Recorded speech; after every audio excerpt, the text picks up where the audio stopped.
प्यारे बच्चों, सुप्रभात। मेरी कक्षा में आपका स्वागत है। बच्चों, पिछली कक्षा में हमने पाठ 7 का पेज नंबर 54, 55, 56 का अभ्यास कार्य किया था। आज हम करेंगे पेज नंबर 57, 58, 59 का अभ्यास कार्य। तो आइए शुरू करते हैं। भाषा की बात। सही शब्द चुनकर वाक्य पूरे करो। बच्चों, यहाँ कुछ वाक्य दिए हैं जिनमें हमें सही शब्द लिखकर वाक्य को पूरा करना है। पिछली कक्षा में हमने लिंग के बारे में पढ़ा था। स्त्रीलिंग, पुल्लिंग। स्त्री जाति की पहचान कराने वाले शब्द को स्त्रीलिंग कहते हैं। पुरुष जाति की पहचान कराने वाले शब्दों को पुल्लिंग कहते हैं।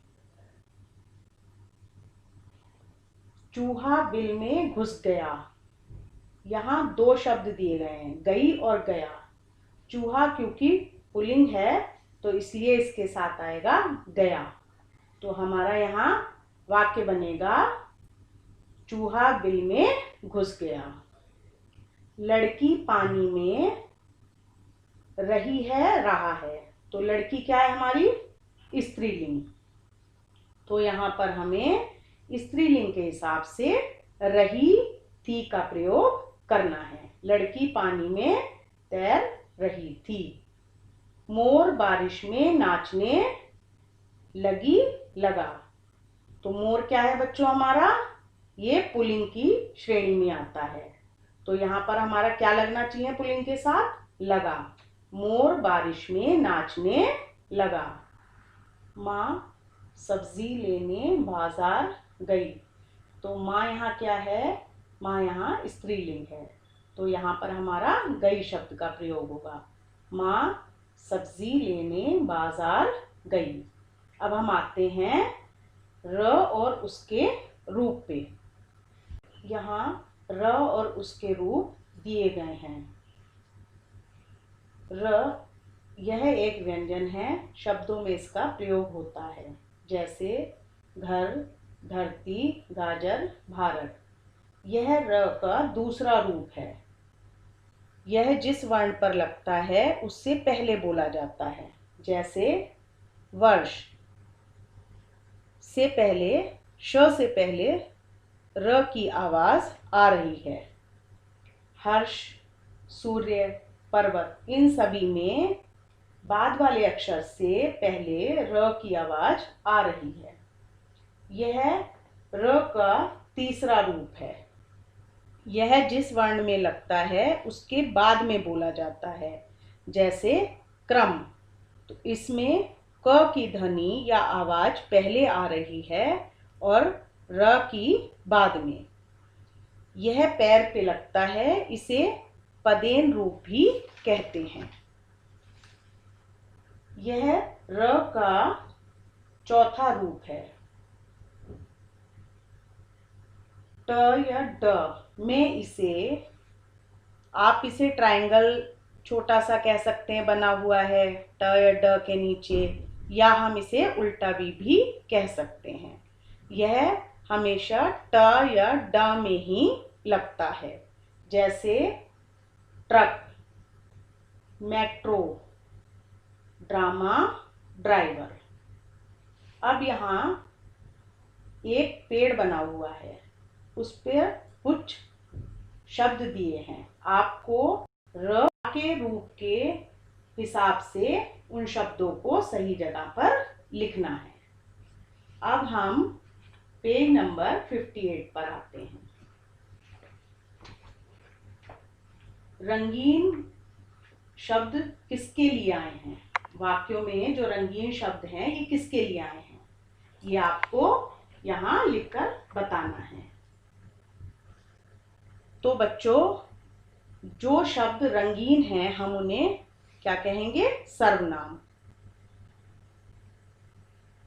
ये शब्द होते हैं यह, वह, उन्हें, उसने, मुझे। और जो हमारे नीशु, नानी, चिड़िया, रघु, ये शब्द हैं, ये हैं हमारे संज्ञा शब्द। संज्ञा शब्दों को बार बार प्रयोग करने से हमारी भाषा अटपटी लगती है, इसलिए हम सर्वनाम शब्द का प्रयोग करते हैं, जिससे हमारी भाषा सरल, सुंदर व प्रभावशाली हो जाए। तो यह हमारे जो शब्द दिए गए वह, उन्हें, उसने, मुझे, ये सब क्या हैं? सर्वनाम शब्द हैं। नीशु 7 साल की है, वह कक्षा 2 में पढ़ती है। तो हम यहाँ क्या लिखेंगे? ये शब्द किसके लिए आया है? वह जो है नीशु के लिए।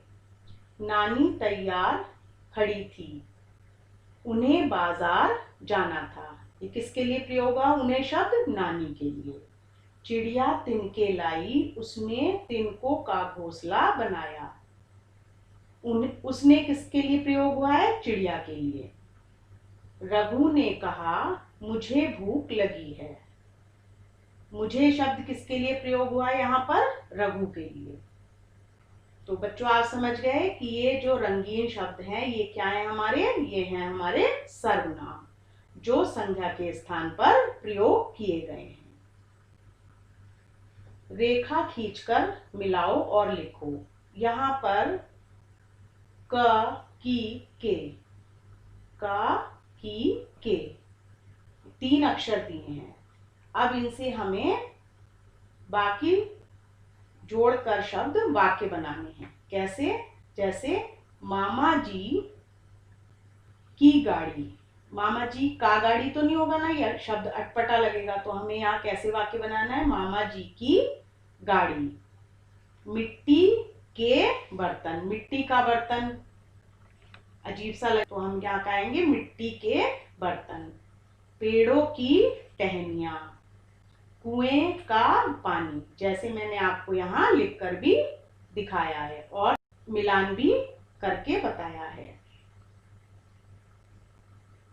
औ की मात्रा लगाकर आपको अपने 4 मित्रों के नाम लिखने हैं, जैसे मैंने यहाँ लिखकर दिखाए हैं। गौरव, सौम्या, मौलिक, शौर्य। आप अपनी इच्छा से अपने 4 मित्रों के नाम लिख सकते हैं जिनमें औ की मात्रा लगी हो। बच्चों यहाँ आपको सुलेख करना है, ये आपको अपनी नोटबुक में करना है। चित्रों के नाम लिखकर शब्द सीढ़ी पूरी करो। कुछ यहाँ पर चित्र दिए हैं, है ना, और एक सीढ़ी बनाई हुई है। तो हमें क्या करना है? चित्रों को देखकर उनके नाम लिखने हैं। जैसे सबसे पहले ब्लॉक में यहाँ बना है फूल, उसके बाद हमें उसी अक्षर से आगे का शब्द बनाना है। तो दूसरा हमारा बन रहा है यहाँ से लहसुन। लहसुन का चित्र बना है ना, तो हम लहसुन लिख सकते हैं। उसके बाद न आया तो न से हम नहर लिख सकते हैं, नहर का चित्र बना है। र आया तो हम र से रजाई लिख सकते हैं, रजाई का चित्र बना है। ख आया तो हम यहाँ से खरगोश लिख सकते हैं, खरगोश का चित्र बना है। और हमारा लास्ट में आता है खरगोश में श, तो हम यहाँ शरीफा लिख सकते हैं, क्योंकि यहाँ शरीफे का चित्र भी बना हुआ है। अब आते हैं हम एक सुंदर सी कविता पर। यह कविता आपको याद भी करनी है और अपनी नोटबुक में भी लिखनी है। तो आइए श्याम सुंदर श्रीवास्तव द्वारा रचित कविता को हम पढ़ते हैं। मेरे द्वारे बहुत पुराना पेड़ खड़ा है पीपल का, मैं तो बैठ पढ़ा करता हूँ इसकी शीतल छांव में। मेरे द्वारे यानी दरवाजे पर एक बहुत पुराना पीपल का पेड़ यानी वृक्ष है। मैं क्या करता हूँ? मैं उसकी ठंडी छाया में बैठकर पढ़ा करता हूँ। इसके जैसा पेड़ नहीं है दूजा कोई गांव में, बाकी सबके सब छोटे हैं जामुन हो या कटहल का। बाकी सारे पेड़ क्या हैं? छोटे छोटे हैं, चाहे वो जामुन का हो या कटहल का। इसके जैसा कोई भी बड़ा वृक्ष गांव में नहीं है। सांझ सकारे इसमें आकर पंछी शोर मचाते हैं।